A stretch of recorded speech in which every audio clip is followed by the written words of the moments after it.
प्रभु नित्यानंद श्री अद्वैत गदाधर शिवासदि श्री गौर भक्तवृंद। हरे कृष्णा कृष्ण कृष्ण हरे हरे, हरे राम राम राम हरे हरे। हरे कृष्ण हरि बोल। আমরা সমবেত হয়েছি ভগবানের কিছু কথা আলোচনা করার জন্য। এই জগতে আমরা যে সবাই এসেছি, যে আসার পিছনে কার ভূমিকা? আমরা যে জগতে এসেছি তার পিছনেও ভগবানের ভূমিকা আছে। আমরা যে জগৎ মাঝারে প্রত্যেকে কর্তব্য কর্ম করছি, তার পিছনেও ভগবানের শক্তি কাজ করছে। এবং আমরা যখন জগৎ থেকে চলে যাব, সেটা কিন্তু ভগবানের ইচ্ছার উপর নির্ভর করছে, তাই না? তা ভগবান আমাদের জগতে পাঠিয়েছে কেন? না, তার গুণমহিমা প্রচার করার জন্য। এই জগতে আমরা এসেছি শুধু খেলাম, আনন্দ ফুর্তি করলাম, চলে গেলাম, সেটাও তো পশু পাখিও করে, বাবা করে না? আহার মৈথুন ভয় আর নিদ্রা, এটা যেমন পশু পাখিরাও করে, জীবজন্তু করে, আবার মানুষও করে। তাহলে মানুষ আর পশু পাখির মধ্যে একটা তফাৎ আছে। সেই তফাৎটা কি? না, মানুষ সর্বশ্রেষ্ঠ জীব। এই সর্বশ্রেষ্ঠ জীব মানুষ সঠিক সিদ্ধান্ত নিতে পারে যে আমার কোন কর্মটা করা উচিত আর কোন কর্মটা করা উচিত নয়। মানুষ দিব্য আনন্দ পাওয়ার জন্য হরিনাম করতে পারে, যেটা পশু পাখি করতে পারে না। তো এখানে হরিনাম করে এই দুর্লভ মানুষ জীবনকে সার্থক করার জন্যই কিন্তু ভগবান আমাদের পাঠিয়েছে। এখন আপনারা বলবেন, বাবা আপনি বলছেন ভগবান পাঠিয়েছে, ভগবান কি করে পাঠায়? আমরা তো পিতা মাতার জন্যই জগতে এসেছি, তাই না বাবা? কিন্তু না, প্রকৃত কারণ পিতা মাতা নয়। ভগবান তিনি তার কৃপা দৃষ্টি দেন। ভাগ্যে ভার্যা, পুণ্যে পুত্র, আর তপ করলে হয় রাজা। পুণ্য করলে পুত্র হয়। যাদের এই জন্মে পুণ্য নাই, তারা পুত্র সন্তান লাভ করতে পারে না। কারণ পুত্র পেতে গেলেও পুণ্য কর্ম করার প্রয়োজন আছে। তাই ভগবান দূরে থেকে কৃপা দৃষ্টি দেন, আর পিতা মাতা হয় মাধ্যম। পিতার শক্তি, সেটা ভগবান তার গুণ এবং কর্ম অনুসারে পিতার শক্তি যোগায়। আর সেই গুণ কর্ম অনুসারে সেই শক্তিটা মাতৃ জঠরে যায়, যার ফলে ভগবান কৃপাতেই পুত্র সন্তান লাভ হয়। তার মাধ্যমটা হলো বাবা আর মা, কিন্তু প্রকৃত কারণ হলো ভগবান। তিনি গীতায় বলেছেন, অহম বীজ প্রদানকারী পিতা। আমি জগতে যত জীব আছে তাদের বীজ আমি প্রদান করে থাকি। এই জগতে এসে আমাদের অনেক ধৈর্যশীল হতে হবে। আপনার শরীরে যে শক্তি আছে, সেই শক্তি দিয়ে জগৎকে জয় করতে গেলে পারবেন না। তার সঙ্গে ধৈর্য শক্তি দরকার। যার ধৈর্য শক্তি যত সবল, সে তত কিন্তু কঠিন কঠিন কাজেতে উত্তীর্ণ হতে পারবে। এমন একজন ভক্ত ছিলেন শ্রীবাস ঠাকুর, যে পঞ্চতত্ত্ব আলেখ্য আপনারা দেখেন, সেই পঞ্চতত্ত্বের মধ্যে শ্রীবাস একজন আছে। দক্ষিণে নিতাই চাঁদ, বামেতে গদাধর, মধ্যমাঝে দাঁড়িয়ে আছেন আমার চৈতন্য প্রভু। তার নারদ মুনি তিনি কলিযুগেতে শ্রীবাস ঠাকুর হয়ে এসেছেন। শ্রীবাস ঠাকুরের ঘরে প্রতিদিন মহাপ্রভু হরিনামের আসর বসায়। কখন করে? সারা রাত ধরে হরিনাম চলে। তা মহাপ্রভু কেন শ্রীবাসের বাড়ি হরিনামের আসর ঠিক করলো? মায়াপুরে তো আরো অনেক বাড়ি ছিল, অনেক সুন্দর সুন্দর ভক্ত ছিল। মহাপ্রভু দেখে দেখে শ্রীবাসের বাড়ি কেন হরিনামের আসর বসায় না? শ্রীবাস এই কথাটার মধ্যেই তার গুরুত্ব এবং তার অর্থ লুকিয়ে আছে। শ্রীযুক্ত বাস, শ্রী মানে সুন্দর,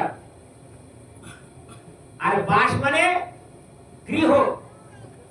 তাহলে যে গৃহটা সুন্দর, আমার ভগবান সেই গৃহতেই থাকে, তাই না? যে গৃহটা পরিষ্কার পরিচ্ছন্ন, আমার ভগবান সেই বাড়িতেই থাকে। শ্রীবাস ঠাকুর এমন একজন উন্নত ভক্ত ছিলেন। মহাপ্রভুর পিতৃ বিয়োগের আগে, এই মেয়েটার কথা শুনতে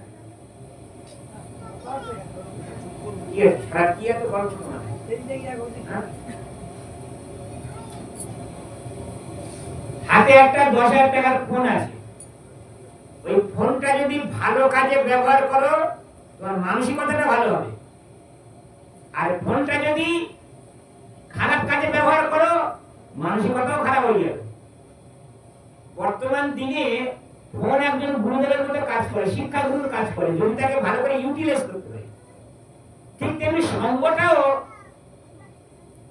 আমাদের বেছে করতে হবে। সঙ্গ যদি ভালো হয়, তার জীবনটা কিন্তু ভালোভাবে গড়ে উঠবে। আর সঙ্গ যদি খারাপ হয়ে যায়, তার জীবনটা বিপদগামী হয়ে যাবে। শ্রীবাস পণ্ডিত তেমন একজন উন্নত ভক্ত ছিলেন। যখন মহাপ্রভুর পিতৃবিয়োগ হয়নি, তখন ওই শ্রীবাস ঠাকুর প্রতিদিন মহাপ্রভুর বাড়ির সামনে থেকে হরিনাম করতে করতে যেতেন। শ্রীবাস ঠাকুর মহাপ্রভুর বয়সে কাকার মতো, তাই ওনাকে কাকা বলে ডাকতেন।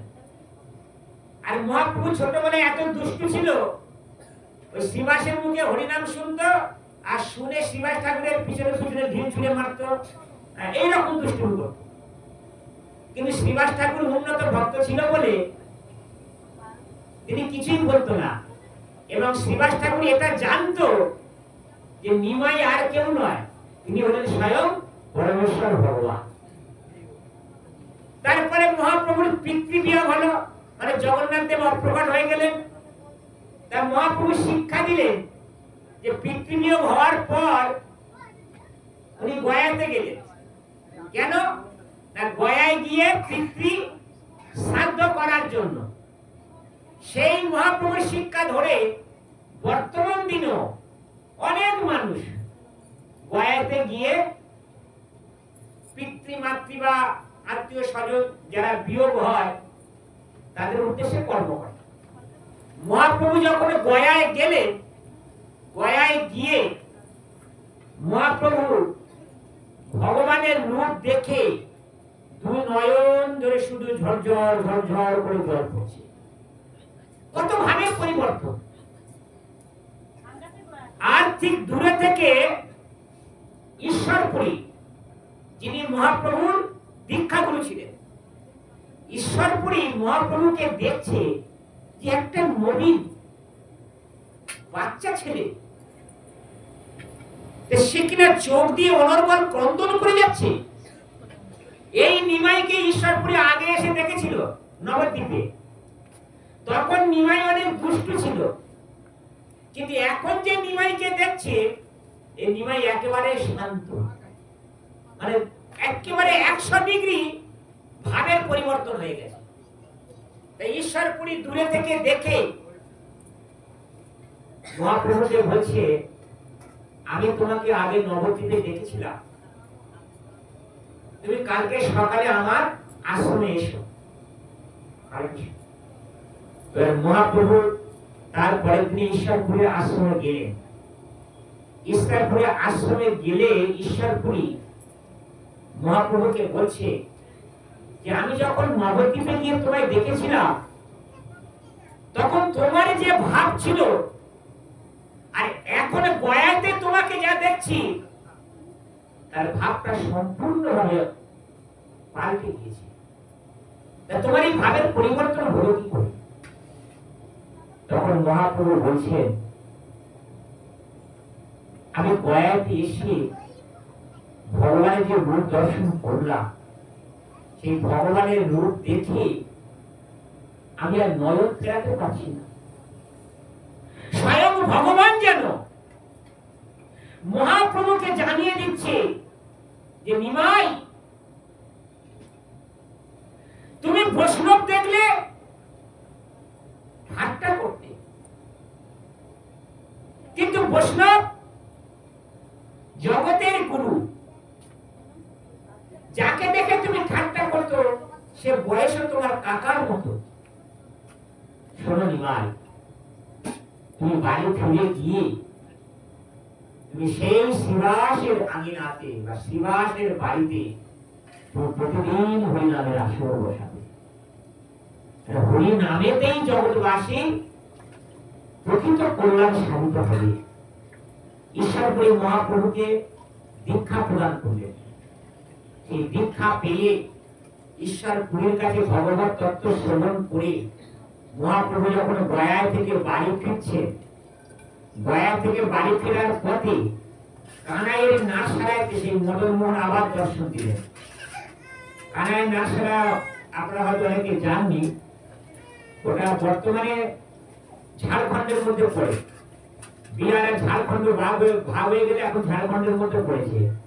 তা মহাপ্রভু যখন গয়া থেকে ফিরছে, তখন এই মদন মোহন বাঁশিওয়ালা তিনি যেন মহাপ্রভুর পিছনে পিছনে বাঁশি বাজাতে বাজাতে যাচ্ছে, আর মহাপ্রভুকে বলছে, মহাপ্রভু তাকাও। মহাপ্রভু ফিরে তাকাচ্ছে, মহাপ্রভু ফিরে তাকিয়ে দেখে সেই বাঁশিওয়ালা মদন মোহন শ্যাম সুন্দর।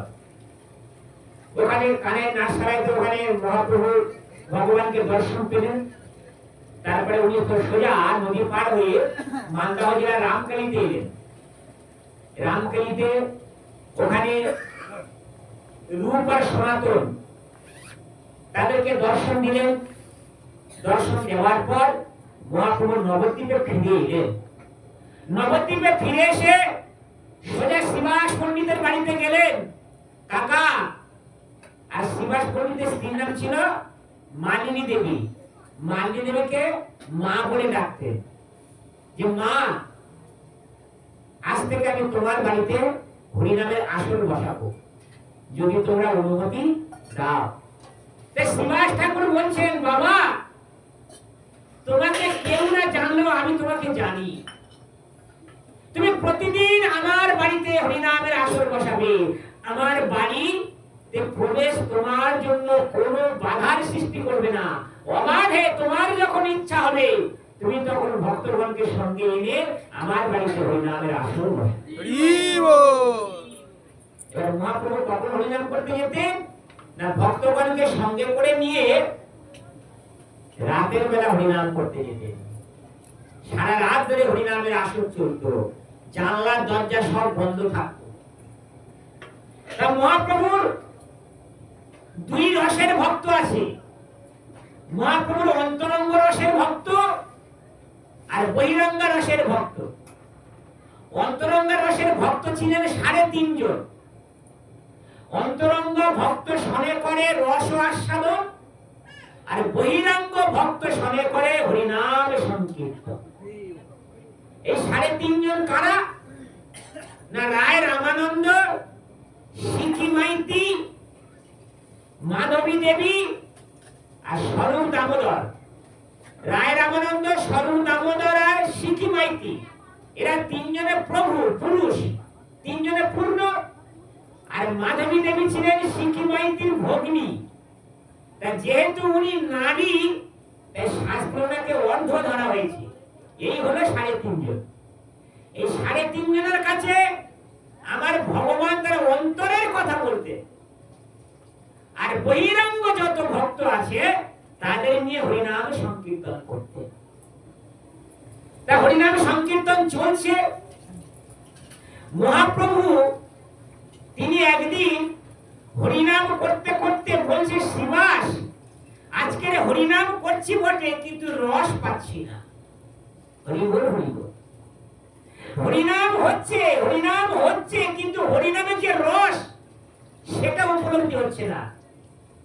মহাপ্রভু এমন বলাইতে শ্রীবাস দুঃখ পেলেন। শ্রীবাসের হৃদয়ে মহাপ্রভু কত, আমার ভগবান আনন্দ পাচ্ছে না, তাহলে নিশ্চয়ই এখানে কোনো জড় বিষয়ী মানুষ এসেছে। জড় বিষয়ী মানুষ গেছে বলেই রসের ভঙ্গ হয়ে গেছে। না কে না প্রতিদিন রাত্রে হরিনাম করে। এখন শ্রীবাসের যে শাশুড়ি সে বলে এ তো ভালো লক্ষণ না, হরিনাম করবে তো দিনের বেলা করবে, রাত্রে বেলা করছে তাও আবার জানলা দরজা বন্ধ করে, এ আবার কেমন হরিনাম, ভেতরে কোনো অপকর্ম হয় না তো? এই একটা সন্দেহ শ্রীবাসের শাশুড়ির মনে এসেছে। শ্রীবাসের শাশুড়ি মনে মনে চিন্তা করছে কি হয় আজকে দেখবো বলে উনি যে ঘরেতে হরিনাম হয় সেই ঘরেতে এক কোণে একদম ছদ্মবেশে ঝোলা ঢাকা দিয়ে বসে আছে। এখন এত শ্রীবাস ঠাকুর তো জানে না এখন ঘরে হরিনাম হচ্ছে, এখন হরিনাম হচ্ছে রস পাচ্ছে না কেন? সন্দেহ লোক ঢুকে গেছে, বিষয় মানে ঢুকে গেছে। মহাপ্রভু বলছে কি হবে কি হবে, শ্রীবাস বলছে কি হবে কি হবে। দেখছি যে একটা ঘরের কোণের মধ্যে ঝোলা ঢাকা দেওয়া কি আছে, শ্রীবাসের মনে সন্দেহ হলো কি আছে গিয়ে দেখি। এখন ঘরে সেই কোণে গিয়ে দেখে ঝোলাটা যেই তুলেছে সে আর কেউ নয়, এত ওনার শাশুড়ি মাতা। কি লজ্জায় শ্রীবাস ঠাকুর বলে গেছে হায় হায় রে, আমি এর মুখ কি করে আমার ভগবানের সামনে দেখাবো, আমার শাশুড়ির মনে সন্দেহ। তখন শাশুড়িকে ঘর থেকে বার করে দিলেন। তারপরে মহাপ্রভু আবার হরিনাম শুরু করলেন। এইবারে মহাপ্রভু যে রস হরিনাম করে যে আনন্দ যে রস সেটা আবার মহাপ্রভু পাচ্ছে। এদিকে হরিনাম চলছে, হরিনাম চলছে ভক্তগণের সঙ্গে। এদিকে বাইরে কি হয়েছে না, বাইরে শ্রীবাস পণ্ডিতের যে ছেলে, একটাই মাত্র ছেলে, শ্রীবাস পণ্ডিতের ছেলে এই জগৎ থেকে অপ্রকট হয়ে গেছে।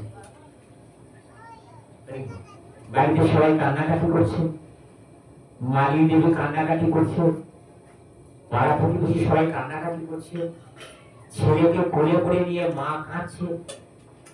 কিন্তু যে ঘরেতে হরিনাম হচ্ছে ওই ঘরে গিয়ে যে শ্রীবাসের কাছে বলবে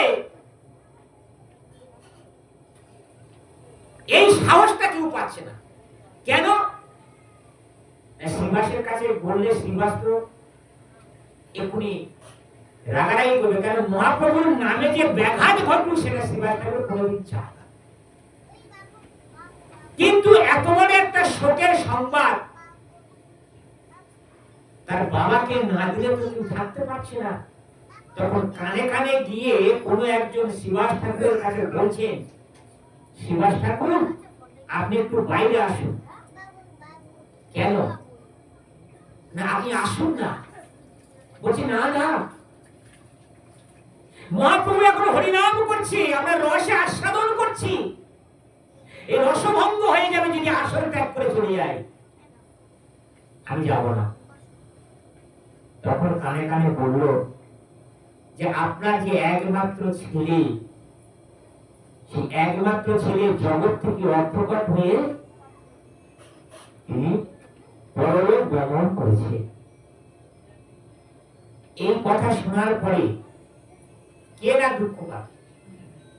আর কেউ স্থির থাকতে পারবে? কিন্তু শ্রীবাস ঠাকুর স্থির ছিলেন। কেন? শ্রীবাস ঠাকুর জানে আমি আদৌ দেহ নই, আমি যে আত্মা। তিনি দেহগত স্তরে ছিল না। আমরা শোক পাই কেন, আমরা দুঃখ পাই কেন? কোন কাজে আমরা হেরে যাই, যে হেরে যায় সে দুঃখ পায়, যে জিতে যায় সে আনন্দ করে। এই যে হার জিত, এই যে সুখ দুঃখ, এই যে আনন্দ বিষাদ, এগুলো কেন হয়? এগুলো হয় সব জড়া প্রকৃতির নিয়মে, গুণের প্রভাবে হয়। জড়া প্রকৃতির যে গুণ, সেই তিন গুণ কাজ করে। জয় পরাজয়, আনন্দ বিষাদ, সুখ দুঃখ, কেউ যখন আত্মাগত স্তরে থাকবে সে এগুলোকে উপলব্ধি করবে না, আর যে দেহগত স্তরে থাকবে সে তখন এইগুলো দ্বারা প্রভাবিত হবে, তাই না? কিন্তু শ্রীবাস পণ্ডিত তিনি এর দ্বারা প্রভাবিত হলেন না। তিনি বলে মহাপ্রভুর হরিনাম যাতে ব্যাঘাত না ঘটে, তোমরা এখান থেকে চলে যাও, হরিনাম যখন শেষ হবে তারপরে তোমাদের কথা শুনব। হরিনাম চলছে, অন্তর্যামী ভগবান তিনি অন্তরে সব কথা জানতে পারলেন। ভগবান তিনি সকলের হৃদয়েতে আছে, আছে তো? তিনি সব শরীরের মালিক, আমরা আমাদের একটা একটা শরীরের মালিক, আর ভগবান সব শরীরের মালিক। প্রত্যেকটা শরীরের মধ্যে পরমাত্মা রূপে ভগবান আছে, এটা সবাই জানে, আর এটাই নিয়ে গর্ব করে। আমার শরীরে কি ভগবান নেই? আছে। তোমার শরীরে ভগবান জাগ্রত নেই, শরীরে ভগবান জাগ্রত নেই বলে অপকর্ম করো। শরীরে ভগবান আছে এই চেতনাটা জাগে না বলেই ভগবানের কথা শুনতে ইচ্ছে করে না, ভগবানের কথা বলতে ইচ্ছে করে না, যেদিকে পাপ সেদিকে ধাবিত হয়। ভগবান আছে কিন্তু তাকে জাগাতে পারে না। জাগাতে গেলে সেই সব জায়গায় যেতে হবে, আর সেই সব জায়গায় গিয়ে ভগবানের কথা শুনলে আত্ম কল্যাণ হবে, ক্ষতি কিছু হবে না, লাভ হবে। তাই শ্রীবাস ঠাকুর তিনি সেই স্তরে ভক্ত ছিল তো, ভক্তবৎসল ভগবান তিনি অন্তরে জানতে পেরেছে যে এই বাড়ির মধ্যে কোনো একটা অঘটন ঘটেছে। শ্রীবাস, প্রভু আপনি কিছু বলবেন? হ্যাঁ, আমি তো অবশ্যই বলবো। আচ্ছা শ্রীবাস, আমার মনে হচ্ছে তোমার বাড়িতে কিছু একটা অঘটন ঘটেছে। না না প্রভু না, আপনি হরিনাম করে যান, আমার বাড়ি কিছু হয়নি। আপনি হরিনাম করুন প্রভু, আপনি হরিনাম করুন। শ্রীবাস, এটা তুমি অন্তর থেকে বলছো না, এটা মুখের কথা বলছো। আমার মনে হচ্ছে তোমার বাড়ি কিছু একটা অঘটন ঘটেছে। না না প্রভু না, আপনি হরিনাম বন্ধ করে দেবেন না প্রভু, আপনি হরিনাম করুন। শ্রীবাস, ঠিক আছে, দেখি আমি যাই বারান্দা থেকে গিয়ে দেখি কি হয়েছে। অন্তর্যামী ভগবান তিনি হরিনাম বন্ধ করে দিয়ে বারান্দায় এসেছে। এমন বারান্দা, মালিনী দেবী তার ছেলেকে কোলে করে নিয়ে ক্রন্দন করছে, পাড়া প্রতিবেশী তারা ক্রন্দন করছে। মহাপ্রভু বলছে, কি হয়েছে, কি হয়েছে? তখন যে ছেলে জগৎ থেকে চলে গিয়েছিল সেই ছেলে কথা বলছে।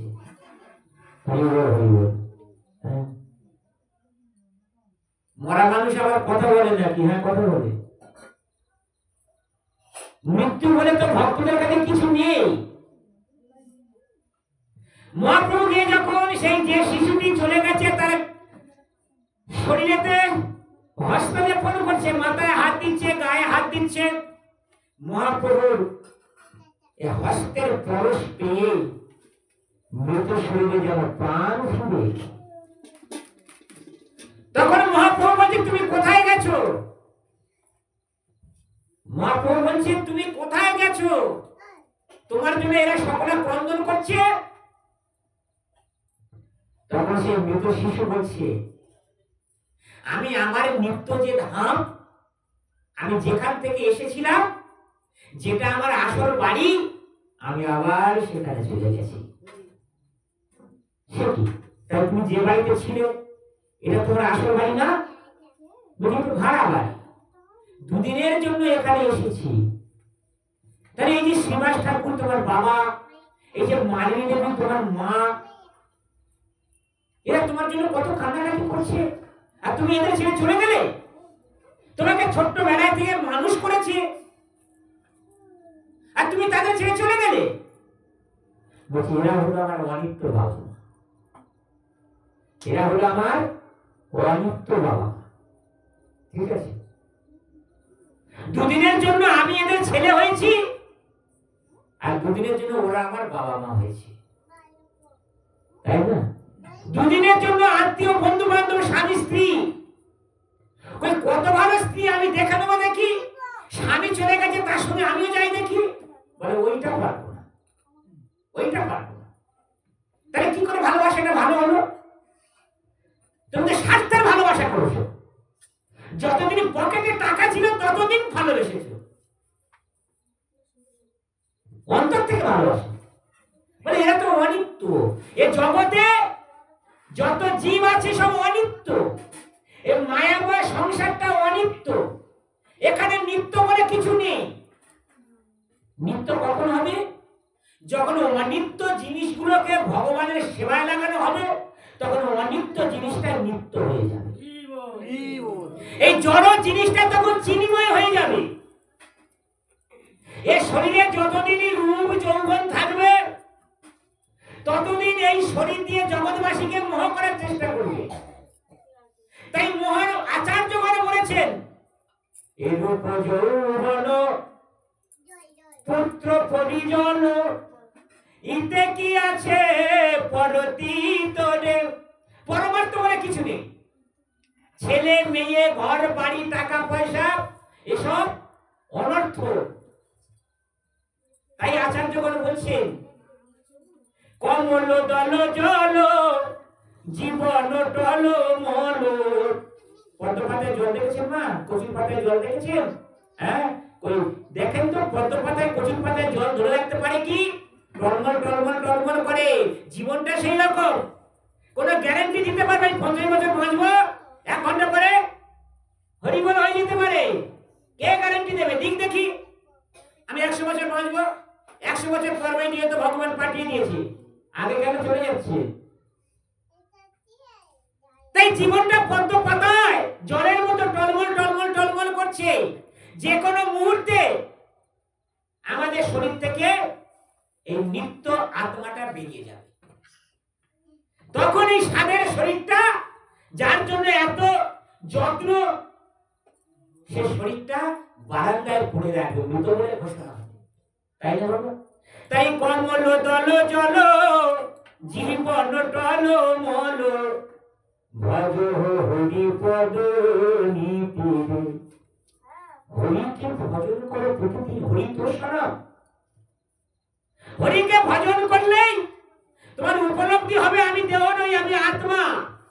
আর তখন আর শোক হবে না, দুঃখ হবে না, তখন সে সদা আনন্দ পাবে। তাই না? তাই মহাপ্রভু বলছে যে তুমি এদের ছেড়ে চলে গেলে, বলে হ্যাঁ, এই অনিত্য জায়গায় থেকে তো কোনো লাভ নেই, তাই না? তাহলে অনিত্য জায়গায় থেকে আমরা যদি ভগবানকে সেবা করি তখন এটা নিত্য হয়ে যাবে, তাই না? এই দেহটা অনিত্য, এই দেহ দিয়ে যদি ভগবানের সেবা করি তখন এই দেহটা চিন্ময় হয়ে যাবে। তখন সেই মৃত শিশু বলছে যে আমি আমার এই অনিত্য বাবা মাকে ছেড়ে আমি নিত্য ধামে গমন করেছি, ঠিক আছে? সেটাই হলো আমার আসল ধাম, সেটা আমাদের সকলের আসল ধাম। যে ধামে গেলে এই দুঃখের সংসারে আর ফিরে আসতে হবে না। যত বত্তা নো নিবর্তন্তে তদ ধাম পরমং ধাম। সেখানে যাওয়ার আমাদের প্রত্যেকের চেষ্টা করা উচিত। আর সেখানে যাওয়ার পদ্ধতি কি?